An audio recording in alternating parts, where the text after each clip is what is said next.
बिस्मिल्लाहिर्रहमानिर्रहीम। अस्सलाम वालेकुम। पाकिस्तान दुनिया की तारीख के सबसे ख़तरनाक तरीन मोड़ पर खड़ा है। यानी शायद आम लोगों को अंदाज़ा नहीं है कि हम बड़ी तकलीफ़ में हैं। या तो आप ईरान के हाथों इस दफ़ा तबाह होंगे या फिर आप अमेरिका के हाथों तबाह होंगे। ये बीच वाला रास्ता इस दफ़ा नज़र नहीं आ रहा। देखिए, डोनाल्ड लू ने कल सारी दुनिया के सामने कांग्रेस की हेयरिंग में कहा, इन्होंने क्लियर कह दिया कि भाई ये जो Pakistan Iran gas pipeline project है, यानी उसने बिल्कुल साफ अल्फाज में पाकिस्तान को बता दिया कि भाईजान आपके औकात ये है, किसी सूरत हमने ये प्रोजेक्ट कंप्लीट नहीं होने देना। आप किसी गलत फहमी का शिकार ना रहिएगा कि हम आपको कोई फैसिलिटी दे दें। अब आज डेवलपमेंट ये हुई है कि पाकिस्तान की जानिब से कहा गया है कि जी हम इसके लिए बड़े पुरज़म हैं, हम अदा करते हैं, हम इसको कंटिन्यू करेंगे, हम फलाना करेंगे, ये करेंगे। अमेरिका के अंदर इस बात को बड़ा ही अजीबो गरीब तरीके से देखा गया है। अब हुआ ये है कि क्या वाकई पाकिस्तान ने अमेरिका के सामने खड़े होने का फैसला कर लिया है। देखिए, सीन कुछ इस तरह से है कि अगर आप अपनी गैस पाइपलाइन प्रोजेक्ट मुकम्मल करते हैं तो अमेरिका आप पर ऐसी पाबंदियां लगाएगा कि आप उड़ जाएंगे। यानी आप सोच नहीं सकते कि पाकिस्तान के साथ क्या हाल होगा। और अगर आपने गैस पाइपलाइन मुकम्मल ना की तो ईरान आपको रेकोर्डिक की तरह इंटरनेशनल कोर्ट में ले जाकर जो आपका हश्र करेगा, जिसमें जो 18 अरब डॉलर तक आपको नुकसान होगा, वो आप उड़ जाएंगे। और सारा इन्वेस्टर आप पर वैसे ही नहीं आ रहा, तो जो बाकी छोटे मोटे इन्वेस्टर रह गए हैं वो भी आपको गुड बाय कह देंगे। अब यहाँ जो सूरत हाल है कि आज पाकिस्तान ने डोनाल्ड लू को जवाब दिया है। यानी हमने क्या वाकई अमेरिका के या डोनाल्ड लू के सामने खड़े होने का फैसला कर लिया है कि भाई तुमने एक आया और आज हमने एक आया। देखिए, दो चीज़ें यहाँ पर समझ लें। ईरान को ये बात अच्छी तरह पता है कि पाकिस्तान पाबंदियों की जद में आ सकता है, तो वो कहते हैं ठीक है यार, मैं भी पाबंदियों की जद में हूँ तो तुम भी आ जाओ, कौन सा कोई रॉकेट साइंस है, और तरक्की करो, हमें भी पाबंदियाँ लगाई थी, आगे बढ़ो। अब ईरान की स्ट्रेटजी हो रहा है, हमारी हो रहा है, हमें इस पंगे में पड़ना ही नहीं चाहिए था। जब हम देखिए ना, अगर आप अफोर्ड ही नहीं कर सकते लड़ाई तो आप फिर मैदान में कूदते क्यों हैं। अब सवाल यहाँ पर ये है कि कल डोनाल्ड लू ने बात किया, आज पाकिस्तान ने। देखिए, एक सिनेरियो ये है कि पाकिस्तान इस वक्त, यानी जो ईरान को लगता है कि भाई ठीक है, ये लोग साथ साथ टेंडर भी पास करेंगे, साथ साथ चीज़ें भी कहेंगे, साथ साथ अमेरिका को एप्लीकेशन भी देंगे, और उसके बाद काम रुका रहेगा और हम ईरान को कहेंगे कि यार देखो ना, हमने एप्लीकेशन भी डाली, हमने अपनी तरफ से टेंडर भी दिया है, काम भी शुरू किया है। ईरान इस सारी सूरत हाल से वाज़ेह है। वो असल में कोई मामला सुनना नहीं चाहता कि आप कोई ऊपर नीचे को टोपी ड्रामा कराएं, कोई टोपी यहाँ चलाएं, ये वो कह रहा है कि हमें ये ना बताएं आपने एप्लीकेशन अमेरिका को डाली है नहीं डाली, हमें इन चीज़ों की कोई परवाह नहीं है।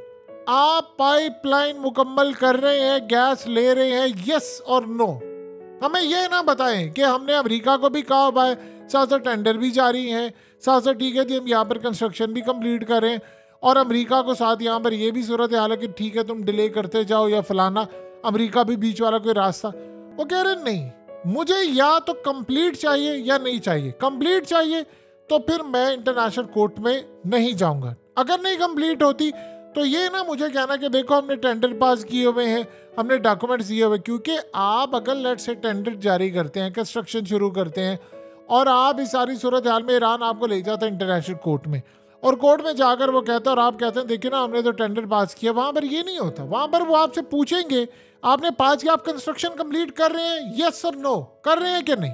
अब ये नहीं कह सकते हमने अमेरिका को एप्लीकेशन डाले, वो कहते हैं ये आपका मसला है। वहाँ ये बातें नहीं होती। ईरान ने वहाँ पर कहना कि भाई आप ये बताएं। उसके बाद आपका इतना खतरनाक मुल्क का निज़ाम हो जाएगा कि आप ईरान के रहमो करम पर हैं। यानी आप ये सोच लें कि आप कैसी सूरत हाल में खड़े हैं। 76 साल के बाद हम ऐसी सूरत हाल में खड़े हैं कि हम IMF के रहमो करम पर हैं, हम इवन के इंडिया के रहमो करम पर हैं कि इंडिया हम पर हमला करे, और या फिर वो IMF के अंदर उनके जो इतनी स्ट्रांग लॉबी है वो, या हम अमेरिका के रहमो करम पर हैं, या हम ईरान के रहमो करम पर हैं, और उधर से अफगानिस्तान आपके साथ जंग करने के लिए तैयार है। हम कहाँ पर खड़े हैं। यानी आप ये सोचें क्या वाकई हमने, देखिए बयान तो बड़ा आज का खुशाइंद है। पाकिस्तान ने कहा जी हम ये डोनाल्ड लू ये फलाना ये मदाखलत होती है तो हम लोग, यानी आप ये सोचें कि उसने चाइना के कर्ज के हवाले से बातचीत की है डोनाल्ड लू ने। अब सवाल यहाँ पर यह पैदा होता है कि वो पाकिस्तान को चाइना के कर्ज के हवाले से बात करे, IMF के सिलसिला। चाइना इस सारी सूरत हाल को वॉच कर रहा है, ईरान भी वॉच कर रहा है। वो ये नहीं देख रहा कि पाकिस्तान ने अमेरिका ने क्या जवाब दिया। वो कहता जी पाबंदियां हैं। देखिए सबसे बड़ी बात ये है कि अगला मामला उससे ज़्यादा खतरनाक है। पाकिस्तान एप्लीकेशन डाल देता है। ईरान ने इस वक्त अपनी 48 साल तारीख में सबसे ज़्यादा इस वक्त न्यूक्लियर प्रोग्राम की हाईएस्ट परसेंटेज इस वक्त बना रहा है। ये प्लान कर रहे हैं कि इन्होंने मई के बाद या किसी भी लम्हे, यानी जून जुलाई भी हो सकता है, इस दौरान किसी तरह कोई ये एटमी यानी टेस्ट कर ले और उसके बाद ईरान न्यूक्लियर पावर बन जाए। अब सोचे अगर ईरान न्यूक्लियर पावर बन जाता है तो उस पर तकरीबन 1000 गुना मजीद पाबंदी आयद हो जाएंगी। दुनिया के दो ममालिक को कोई पूछ भी नहीं सकता, एक है इंडिया और एक है चाइना। चाइना पूरी तरह तेल लेता है ईरान से, ईरान में करता है इन्वेस्टमेंट, किसी का बाप भी उसको नहीं पकड़ सकता क्योंकि अमेरिका पाबंदी आयद करता है, वो 10 गुना पाबंदी आयद कर देता है। इंडिया पर पाबंदियां लगाना, इंडिया भी 10 गुना लगा देगा। अब आप ये सोच लें इंडिया और चाइना एक लेवल पर ऑलमोस्ट तो नहीं कह सकते, लेकिन वो अगर नंबर 1 है तो इंडिया दूसरे नंबर पर है। अमेरिका की पाबंदियां हैं। अब सोचे जरा S-400 लेना था रूस से, कितनी पाबंदियां अमेरिका ने आयद की। रूस से तेल ले रहा है भारत, तो कितनी पाबंदी आयद की। चाइना ने अब इस सूरत हाल में कल को डिफेंस सिस्टम या रूस से कोई मुआहदा करना, चाइना किसी सूरत भी यानी पीछे नहीं हटता। तो हम लेंगे रूस से कोई चीज़ तो हम पर पाबंदी है। इसी तरह ईरान जो है वो इंडिया उससे तेल ले रहा है, हम भी ईरान से तेल ले रहे हैं, लेकिन 2 नंबर तरीके से स्मगल होकर आता है।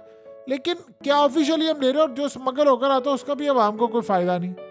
अब सवाल यहाँ पर यह पैदा होता है कि अब ये मामले पर या तो आप ईरान के हाथों मार खाएंगे या आप अमेरिका के हाथों। अगर आप एप्लीकेशन डाल देंगे और वो लॉन्ग टर्म में पड़ी रहेगी, हम ये कहेंगे ईरान को कि भाई वो अप्रूवल वहाँ से आ जाता है तो हम ये करेंगे, तो ईरान ने ये नहीं बर्दाश्त करना। वो कह रहे हैं मुझे हाँ या ना में जवाब दो कि तुम खड़े हो मेरे साथ या नहीं खड़े, either you are with us और against us, but that's it. इससे ज्यादा कोई बात नहीं होनी चाहिए। अब सोचे जरा कि मामला लटक जाता है। अब जानते हैं इससे और ज्यादा क्या नुकसान है। ईरान और याद रखिएगा अमेरिका की कभी सुलह नहीं अब होनी। शायद बीच में थोड़ा सा सिलसिला हुआ था कि ठीक है वो पैकेज दे रहे हैं उनको, वो कोई प्रोग्राम। अब तो हालत ये है कि इसराइल ने जंग छेड़ दी है। अब तो वो हौसियों को पूरी तरह सपोर्ट कर रहे हैं। अब तो हालत ये है कि हाइपरसोनिक मिसाइल मारे। और देखिए हौसियों के बारे में आज रिपोर्ट भी तो पेश की गई है कि उन्होंने अब तक के यानी 60 के करीब हमले कर दिए हैं। 66 तो उन्होंने वैसे ही तबाह कर दिए हैं शिप। तो वो तो हाइपरसोनिक मिसाइल मारकर अब उनका अगला प्लान है कि उन्होंने इलाज शहर और दीगर जगहों पर हमले करने हैं, और उसके बाद अब उन्होंने इसराइल पर शायद हाइपरसोनिक मिसाइल मारना है। तो अब आप सोचे जरा उनका तो लेवल ये हो गया है। तो वो ये सारे कह रहे हैं ईरान उसकी बैक पर है। वो जो जरा सा भी पाबंदियों का सिलसिला अगर हमारे ज़हन में था कि यार चलो ये थोड़ा नरम हो जाता है सिलसिला ऊपर नीचे, वो अब डबल ट्रिपल होने वाला है। तो एप्लीकेशन जो डालेंगे हम अगर अमेरिका को कि भाई आप ये ज़रा कंसीडर करें, और वो अगर उनकी टेबल पर पड़ी रहेगी, वो रिजेक्शन में ही है, कंसीडर करेगा ईरान। ये ज़हन में रखिएगा। वो कह रहे हैं यार मुझे ये ना बताएं कि आपने एप्लीकेशन डाली है, क्योंकि सबको पता है अमेरिका ने रिजेक्ट करनी, या वो डिले करे वो ठीक है। अमेरिका अगर रिजेक्ट नहीं करता उसकी टेबल पर पड़ी रहती है। हम ईरान को जवाब देते हैं कि यार देखो हमने तो एप्लीकेशन डाली। वो कहता मुझे ये ना कहानियां सुनाओ कि डाली या नहीं डाली, कर रहे हो कंप्लीट या नहीं कर रहे। अगर नहीं कर रहे तो मैं जा रहा हूँ इंटरनेशनल कोर्ट के अंदर। अब ये पाकिस्तान के लिए इतनी तबाहकुन सूरत हाल है कि डोनाल्ड लू ने जो आकर बात की है, उन्होंने पाकिस्तान को यहाँ से गले से पकड़ लिया कि भाई आपको छोड़ेंगे नहीं और गैस आपके मुल्क में है नहीं। और सवाल यहाँ पर यह भी पैदा होता है कि आपको अगर गैस मिल भी जाती है कि आप IMF की मर्जी के बगैर गैस दे देंगे, यानी सस्ती गैस दे देंगे। ये भी एक सवाल है, ये भी तो कौम को पता चल जाए। अब ईरान से गैस पाइपलाइन मुआहदा हो जाना चाहिए था। देखिए हम पर पाबंदियों की जहाँ तक बात है तो पाबंदियाँ क्या, ऑलरेडी हम दुनिया का चौथा बदतरीन हमारा पासपोर्ट है। हमें ये बात समझ नहीं आ पा रही कि हम इस वक्त खड़े कहाँ पर है, इन्वेस्टर यहाँ पर आ नहीं रहा। ईरान का मूड बड़ा ख़राब है, ये ज़हन में रखिएगा। हालिया देखिए पाकिस्तान ने स्ट्राइक किया ईरान के ऊपर, पहले ईरान ने हमारे ऊपर स्ट्राइक किया, फिर हमने स्ट्राइक किया, उसके बाद दोनों ममालिक ने बातचीत से मसला हल किया। लेकिन एक बात आप जहन में रखिएगा, इस सारे मामले पर इस वक्त की जो सूरत हाल है, जैसे हमने अफगान तालिबान को कहा कि भाई हम आपका कॉरिडोर बंद कर देंगे, ये जो आपको हमने दिया बना पैसेज आप इंडिया माल लेकर जाते हैं बंद कर देंगे। तो अफगान तालिबान फिर वो कॉरिडोर कौन सा इस्तेमाल करेंगे? वो चाबहार से जाएंगे, चाबहार से आगे होकर वो इंडिया जाएगा। जाहिर सी बात है वो महंगा है, लेकिन इंडिया फिर उनको कहेगा कि यार ठीक है हम आपकी जो यानी मार्केट जो है हमारी आपको मजीद छूट दे देगी, और आपको हो सकता है हम कोई यानी फैसिलिटी भी दे दें, क्योंकि देखिए वो जब जाएगा इतना लंबा रूट है तो वो पैसे लगेंगे। अब इस सारी सूरत हाल के अंदर अगर वो होगा तो ईरान और अफगानिस्तान करीब आएंगे और इंडिया उनके करीब आएगा मजीद, तो आपके लिए तो ये मजीद मसला है। तो हम असल में आप यकीन कीजिए कभी कभार ऐसा लगता है, अभी हालिया जो रिपोर्ट आई है उसमें बताया गया है कि मजीद पाकिस्तान से 10 से 15 लाख लोग मुल्क छोड़कर चले गए हैं। अब यकीन कीजिए आपके मजदूर भी जा रहे हैं, आपकी करीम भी जा रही है, आपके पढ़े लिखे काबिल लोग ये सारे के सारे जा रहे हैं। यानी ये इस सारी सूरत हाल में पीछे मुड़कर देखते हैं तो पता चलता है कि यार ये 76 हमारे साथ हुआ क्या है, ये क्या हुआ है हमारे साथ, यानी हम कहाँ पर खड़े हैं। अब तो आप देख लें बिल्कुल ऐसा है कि आपकी सांस बंद होने वाली है कि जी ईरान या अमेरिका, या तो हम शुरू ही ना करते ना। देखिए दुनिया के अंदर कौमें सोचती हैं अगले 100 साल का, हमें पता था यार अमेरिका ने करने नहीं देना तो हम पहले कहते यार नहीं हम नहीं कर सकते, यार माफ़ी दे दे हमें, हम कोई और सोच करते, कोई ये पैसा लगाते गैस निकालने पर, पाकिस्तान में तेल निकालने पर। इतना तो कम से कम हम कर ही सकते थे कि ईरान की सरजमीन और पाकिस्तान की एक ही लगती है बलूचिस्तान की साइड से, तो वहाँ पे गैस और तेल है और आपकी सरजमीन में क्यों नहीं, अफगानिस्तान में वही जगह पर तेल है और आपके जनूबी वजीरिस्तान में तेल क्यों नहीं है। सवाल तो यहाँ पर उठता है ना, और ये पैदा होता है कि भाई वहाँ पर है तो यहाँ पर क्यों नहीं।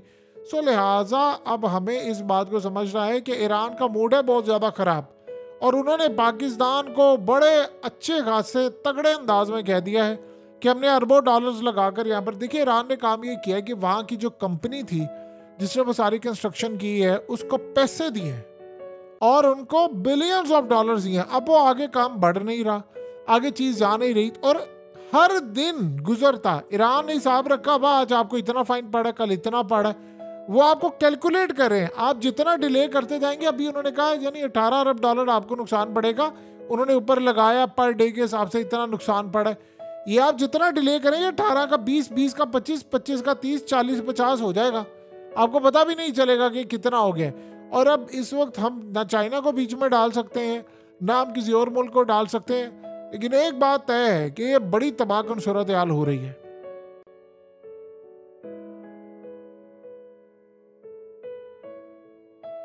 हकीकत टीवी को सब्सक्राइब करना मत भूलें, वीडियो को लाइक करें, शेयर करें और कमेंट सेक्शन में अपनी राय का इजहार ज़रूर करें।